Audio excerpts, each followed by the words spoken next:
songs play on the, on the machine, on the radio, whatever, well, your MP3 player, whatever you got on your phone. Gosh, oh man, I don't know how life was without smartphones, but I can't remember. It's been that long. Okay. um, and you can listen to that song again later anytime you want because it's on your phone, it's in your files. But still, you start jamming and it's like, and you can't stop. It's like, oh my God. I don't even want to know what that looked like. Uh,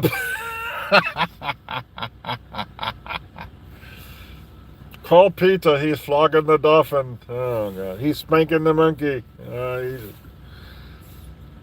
Sorry, See No Evil by Twisted Sister came on, and it's like they don't make music like that anymore, and they never will. It's kind of sad when people these days pay to live performance, and 9 times out of 10,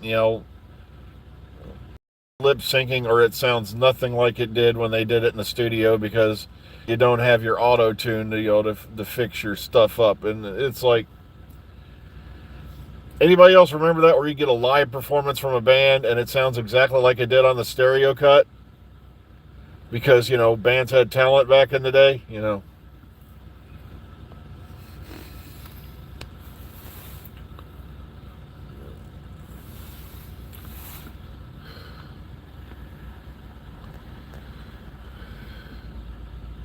But that was then, this is now. Well, yeah, they're going to keep the Sea Devils from you, or they're going to film them in studio or add them in later, or, um,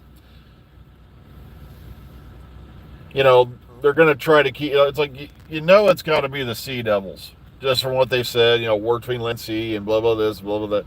And the thing is, though, the more I watch the filming stuff, and the more I take on the concept into my brain,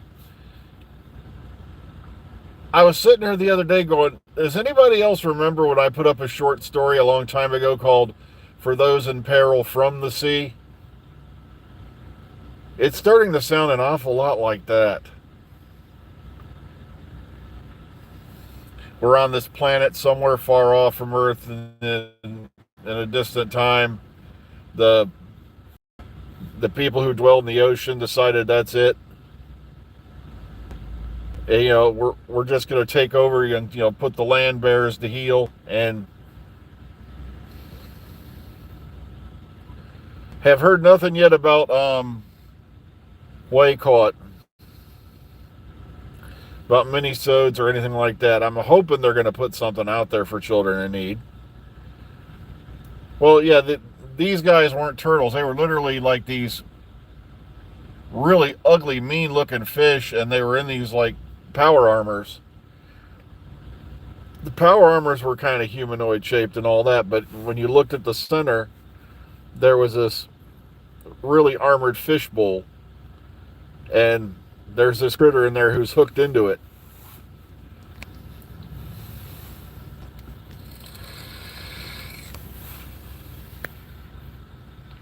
Jimbo, is that anything like Jabberwocky? Okay, but all right. I'm not sure what you said there. But the more I've been looking at it, I'm like, why does this sound familiar? Just like way years ago.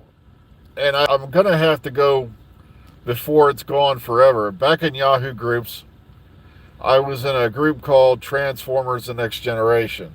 And it was one of them never-ending story deals where everybody had a character and you had a moderator who was kind of like your dungeon master, blah, blah, blah. And it told this long story about what happened in the distant future with the Autobot Decepticon war. It was like way off from 2005. It was way beyond that. Rodimus Prime was the leader again, and it's going to hit me in a few minutes what the actual year was. But uh,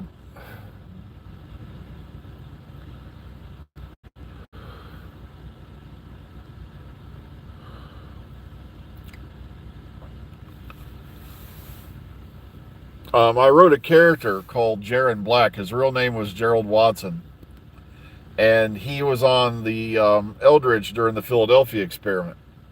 And I'm going to remind you, this is long before Doctor Who came back, and because of the incident on the Eldridge in the Philadelphia experiment, he was trapped inside the field between the generators they were using, and he no longer aged. He was 29 years old right up to the time of Dr. Freedom American, who I picked that character back up then, and it's like 31-24, and he's still 29 years old. And it's kind of interesting how, not long after that, about a decade or so later, we Captain Jack Hart.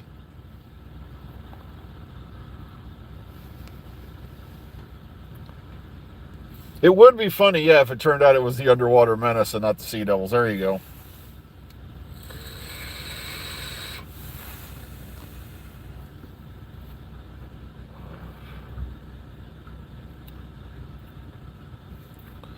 Well, I haven't watched the new film. I enjoyed most of the Michael Bay movies. I thought he did a really good job of bringing Transformers into the 21st century. Um, and so, I highly doubt RTD's ever read that. The scary part is Yahoo groups are still in existence, because I have an email that I still have from there, and I check it like a couple times a year, and the group section's still there, surprisingly. Because later on, I had my own Transformers RPG. It was Transformers: The Fall of Night, and it took place in 2172.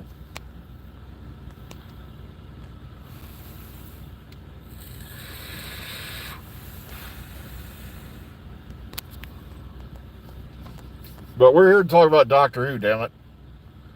But like I said, there's not a whole lot going on other than filming for War Between the Land and the Sea. Everything, of course, is still up in the air because of the big announcement that Disney's waiting until the end of the second series, which, of course, the Rotten Canal, the Nardo, and his buddy the Drunkard and all them are saying means that the show's canceled, blah, blah, blah. I really don't even pay attention to those channels anymore. I usually block them, mute them, and, how was my day? My day is just getting started. At least I didn't almost swallow a spider today. I can say that much. Oh, God, that's still... Oh, I shouldn't have mentioned that. It was almost out of my memory. But okay.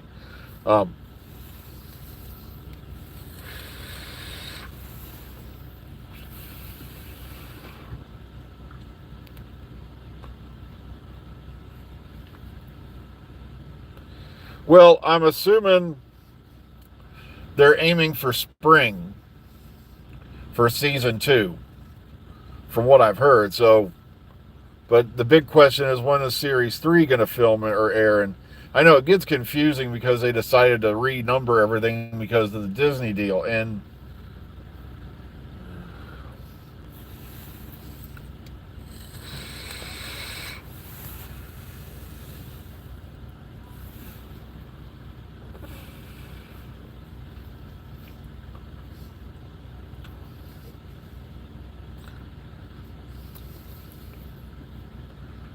hang on, I'm just reading the back chat here. So yeah, my day just started. For the person who asked how was my day, I'm at the very beginning of it. So we have yet to see what the fates will allow.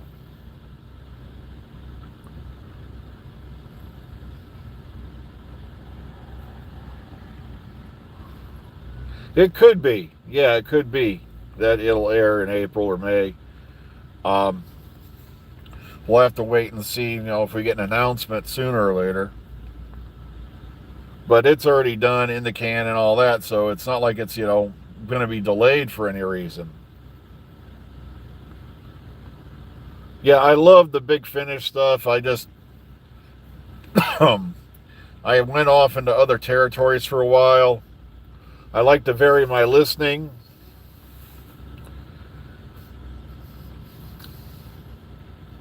So, it could be Like I said, I got away from Big Finish for a long time, so I'm way behind.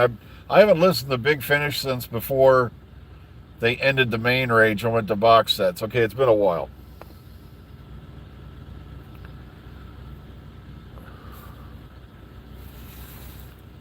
Yeah, it's hard to believe as of next year this newest incarnation of Doctor Who has been around for 20 years. And a lot of people don't even take that into account. They just said, it's failing, it's woke. I love how everything anybody disagrees with is now called woke. Yeah, sure, there are some series out there that really go out of their way to weave, ideologies into their storylines. But Doctor Who has always done that, all the way back to the beginning.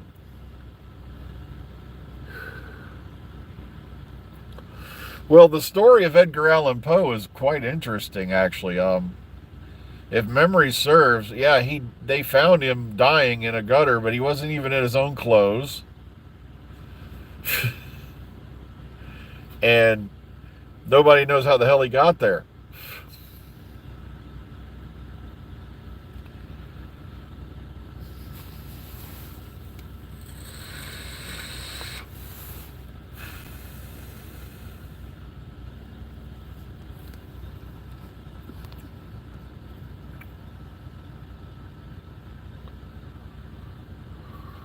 Yeah, I talked about that a little while ago. Yeah, that they're gonna that she had mentioned um that it's gonna somehow tie to space babies.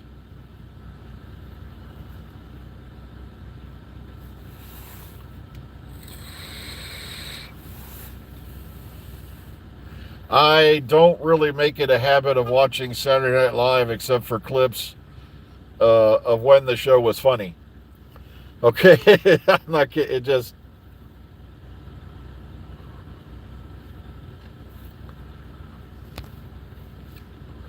Yeah, Saturday Night Live. I don't know how it's even still on the air anymore.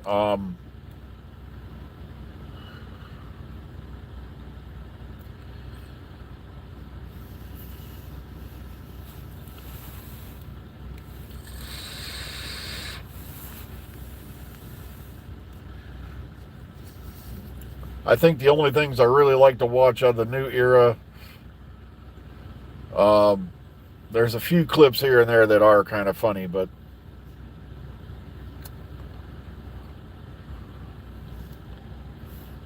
like the ones with Kate McKinnon doing the UFO abductee, that one's hilarious. I got to give him that.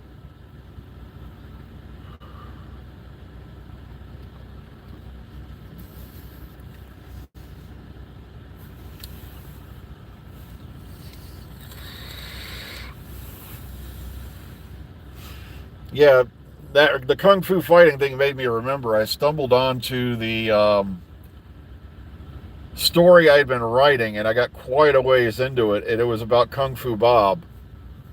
For you folks who, the 4 or 5 of you who remember the Dr. Freedom and Eric series, little Kung Fu Bob, the 4 foot tall, 4 armed mouse from the planet Rodinsha. And I had written a backstory for him, and as to how and why he wound up, on the spaceways rather than at home.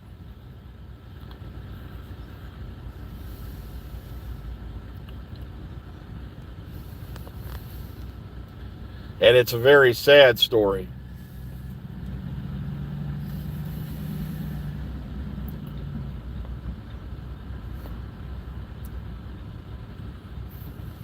Well, the problem with Ranskor F. Collis was that's what happens when you rush things and you put a first draft script into production. Kind of reminds you of the third season of Star Trek, the original series. And I gotta highly recommend the book, The Making of Star Trek, by Bob Justman and Herb Solow. If you have not read that book, look it up.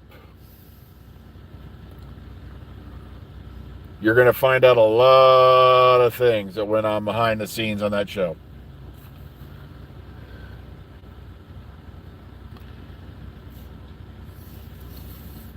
All right, what did I just say about what? I was on a rant there for a minute, so I said there was unless you're talking about the book I just referenced, The Making of Star Trek.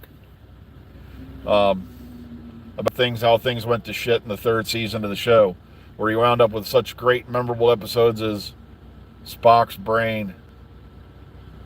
I think The Way to Eden was series 3. Oh, God. And that's what happens when you rush scripts into production, and when you find out just, what they had to go through. Oh, that's a character I created. His real name is, I don't want to give away too much, but he goes by the name Kung Fu Bob, and he was a crew member on the Derbyshire in the Dr. Freedom and Eric audio series.